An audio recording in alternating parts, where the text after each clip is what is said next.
जादुई तोता। एक छोटे से गांव में एक गरीब परिवार रहता था। उस परिवार में रामू और उसकी बीवी सीता उसके बेटे चिंटू के साथ रहते थे। उसी गांव में एक तोता भी रहता था। उसका नाम था रघु। वो किस्मत का धनी था। जहां भी जाता वहां किसी भी चीज की कमी नहीं पड़ती थी।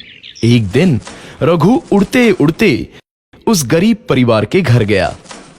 रघु सोचता है, अरे वाह, लगता है यहाँ आज बहुत अच्छा खाना मिलेगा। मैं पेट भर के खाऊंगा। वो एक कटोरी में रखे अमरूद देखता है। अरे वाह, अमरूद, मुझे तो ये बहुत पसंद है। मैं तो इसे पेट भर के खाऊंगा। रघु तोता अमरूद खाने ही लगता है। तभी सीता रघु को अमरूद खाते देखती है तो गुस्सा हो जाती है और उसे वहां से भगा देती है। भाग यहाँ से, न जाने कहां से आ जाते हैं। मैं तो परेशान हो गई हूं इनसे। सीता के भगाने के बाद रघु चुपचाप से एक कोने में रहता है। धीरे धीरे उस परिवार की बरकत होने लगती है। एक दिन रामू और सीता खाना खाते वक्त बातें करते हैं। आजकल हमारी बहुत तरक्की हो रही है, काम भी अच्छा चल रहा है। रामू कहता है। इस पर सीता कहती है, सच कहा, भगवान हमेशा ऐसे ही हम पर मेहरबान रहे। बेटा चिंटू भी कहता है, पिताजी, मुझे खिलौना लेके दो ना, मेरे सभी दोस्तों के पास है। रामू कहता है, ठीक है, जरूर लाऊंगा। सीता कहती है, कितने खुश है सब, मेरे परिवार को किसी की नजर ना लगे। एक तरफ ऐसी बातें होती हैं तो दूसरी तरफ रसोई में रघु तोता भी अमरूद खाते रहता है। मजा आया, अमरूद खाया, मजा आया, अमरूद खाया, मजा आया। तभी सीता रसोई में आती है और रघु तोते को अमरूद खाते देख बहुत गुस्सा होती है। सीता रघु को बाहर निकालने के लिए पिंजरे में अमरूद रखती है। रघु जब अमरूद खाने लगता है तो पिंजरे का दरवाजा बंद हो जाता है और वो उसमें फंस जाता है। मुझे बाहर निकालो, मैं यहाँ फंस गया हूँ, मुझे बचाओ। अगले दिन सीता पिंजरा उठाकर बाहर दूर उस रघु को छोड़ देती है। रघु के जाते ही उनके घर आई बरकत धीरे धीरे कम हो जाती है। उन्हें बहुत घाटा होता है। सीता कहती है, ये क्या हो रहा है, अचानक इतना कैसे बदल गया? अभी तक तो सब कुछ अच्छा चल रहा था। रामू कहता है, लगता है भगवान हम पर रूठ गए हैं। चिंटू भी कहता है, लगता है अब मुझे खिलौने भी नहीं मिलेंगे। और वो रोने लगता है और बाहर चला जाता है। कुछ दिन बाद रघु तोता फिर से उस घर में आता है। वापस आया, मैं वापस आया, अब मैं जमकर अमरूद खाऊंगा। रघु सीधा रसोई घर में चला जाता है और अमरूद खाने लगता है। कुछ देर बाद सीता रसोई में आती है और रघु को देख कहती है, एक तो घर में पहले से इतनी दिक्कत चल रही है और ऊपर से ये तोता मुझे और परेशान कर रहा है। सीता रघु को वहां से भगा देती है। रघु उड़कर किसी कोने में छुप जाता है। कुछ दिन बाद धीरे धीरे उस घर की बरकत वापस आने लगती है। काम भी अच्छे से चलने लगता है। एक रात जब रघु तोता अमरूद खाने जाता है तो पिंजरे में फंस जाता है। ये लोग आखिर चाहते क्या हैं? एक तोते को शांति से अमरूद खाने क्यों नहीं देते? मैं कौन सा चोरी कर रहा हूँ? बस अमरूद ही तो खा रहा हूँ। तभी रामू वहां आता है और पिंजरे में रघु तोते को देख उसे बाहर छोड़ देता है। ये तोता भी कितना जिद्दी है, बार बार वापस आ जाता है। जैसे ही रामू रघु को छोड़ देता है, अगले दिन से फिर से उनके घर की बरकत जाने लगती है। काम में घाटा होता है। किसी को समझ नहीं आ रहा था कि ऐसा क्यों हो रहा है। रघु तोता घर आता है तो अचानक बरकत आती है और जब रघु तोता को बाहर निकालते हैं तो बरकत चली जाती है। एक दिन सीता रघु तोते के घर आने और बाहर जाने की स्थिति पर नजर रखती है। ये तोता जब भी घर आता है तो घर में बरकत आती है और जैसे ही ये घर से बाहर जाता है तो उसी के साथ बरकत भी चली जाती है। कहीं ये जादुई तोता तो नहीं है? अगली बार जब ये तोता घर आएगा तो मैं इसे कहीं नहीं जाने दूंगी। सीता रघु का बहुत इंतजार करती है लेकिन रघु तोता दोबारा उस घर में कभी नहीं आता।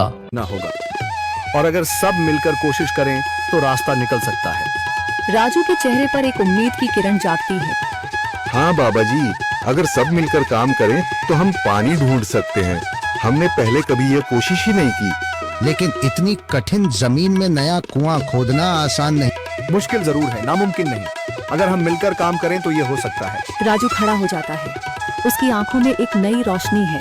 तो फिर हम कल से काम शुरू करेंगे।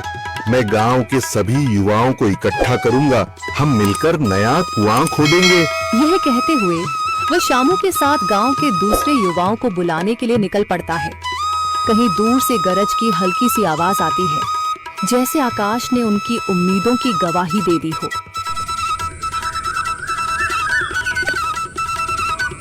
अगली सुबह राजू और शामू गांव के युवाओं को इकट्ठा करने निकल पड़े। चौधरी महेश की हवेली के सामने एक भीड़ जमा है। बाबा जी, संदरी, गांव के कुछ बुजुर्ग और किसान सभी मौजूद हैं।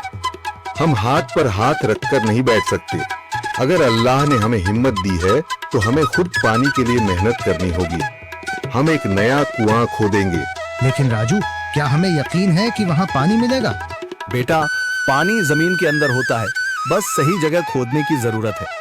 हमने अपने बुजुर्गों से सुना था कि पुरानी नहर के पास जमीन नरम थी, शायद वहीं पानी हो। बाबा जी सही कह रहे हैं। अगर तुम सब यह काम करने के लिए तैयार हो तो मैं अपने कुछ मजदूर भेज सकता हूँ। धन्यवाद चौधरी जी, लेकिन हम सब खुद भी मेहनत करेंगे। यह हमारे गांव के अस्तित्व की लड़ाई है। संदरी, जो अब तक चुप थी, आगे बढ़ती है। हम औरतें भी पीछे नहीं रहेंगी। हम पानी लाने की व्यवस्था करेंगी, खाना बनाएंगी, ताकि तुम सब आराम से काम कर सको। यही हिम्मत चाहिए थी संदर। पूरा गांव एक नई उम्मीद के साथ कुआं खोदने की तैयारी में जुट जाता है। दूसरी ओर कुआं खोदने का काम शुरू हो चुका है। राजू, शामू और दूसरे युवा बेलचे चलाने लगते हैं। मिट्टी बाहर निकाली जाने लगती है। तेज गर्मी के बावजूद सब पूरी हिम्मत के साथ जुटे हुए हैं। दोपहर की तेज धूप जमीन आग की तरह तप रही है। गांव के लोग लगातार कुआं खोदने में जुटे हैं। हाथ छिलने लगे हैं, माथे से पसीना बह रहा है, मगर किसी ने हार नहीं मानी। महिलाएं पानी और सत्तू लेकर आती हैं ताकि पुरुषों को कुछ राहत मिले। हमें और गहराई तक जाना होगा। अब तक सिर्फ सूखी मिट्टी और पत्थर ही निकल रहे हैं। राजू, यह बहुत कठिन काम है। अगर हमें पानी न मिला। अल्लाह मेहनत करने वालों को कभी निराश नहीं करता बेटा। तुम सब अपनी कोशिश जारी रखो, पानी जरूर निकलेगा। हिम्मत मत हारो। अगर अब रुक गए तो फिर कभी पानी नहीं मिलेगा। सभी फिर से जोश में आकर काम में जुट जाते हैं, मगर सूरज की तपिश बढ़ती जा रही है और कई लोगों की सांसें तेज चलने लगती हैं। तभी एक तरफ से रामलाल और उसके आदमी हंसते हुए आते हैं। अरे भाई, तुम्हें लगता है कि जमीन तुम पर रहम करेगी? हाँ हाँ, ना समझ लोग, ये सब बेकार की मेहनत है। रामलाल, हमारा हौसला मत तोड़ो। अगर तुम मदद नहीं कर सकते तो कम से कम मजाक भी मत उड़ाओ। मदद? हाँ, मैं अपने कुएं का पानी बेच सकता हूँ, मगर मुफ्त में नहीं दूंगा। राजू सब अनसुना कर फिर काम में लग जाता है। शाम होने लगती है, लेकिन अभी तक पानी का नामो निशान नहीं। कुछ लोग मायूस होकर पीछे हटने लगते हैं। राजू, शायद रामलाल सही कह रहा है, यह सब बेकार है। नहीं शामू, हमें हार नहीं माननी। अगर आज हार गए तो फिर कभी हिम्मत नहीं कर पाएंगे। तभी अचानक फावड़ा किसी कठोर चीज से टकराता है। एक अजीब सी आवाज आती है। राजू चौंक कर देखता है और जल्दी जल्दी मिट्टी हटाने लगता है। अचानक एक ठंडी लहर महसूस होती है। सभी लोग दौड़कर आते हैं। जैसे जैसे मिट्टी हटती है, नीचे से गीली जमीन नजर आने लगती है। सब हैरान रह जाते हैं। सुभान अल्लाह, मैंने कहा था ना, अल्लाह हमारी मेहनत को जाया नहीं करेगा। राजू और बाकी सभी जोर लगाते हैं। कुछ ही पलों बाद अचानक मिट्टी के नीचे से पानी की एक छोटी सी धारा फूट पड़ती है। गांव वाले खुशी से चिल्ला उठते हैं, पानी पानी निकल आया। यह अल्लाह की कुदरत है रामलाल, जिस पर तुम्हें यकीन नहीं था। पूरा गांव आनंद से झूम उठता है। लोग एक दूसरे को बधाइयां देते हैं। औरतें दुआ करने लगती हैं।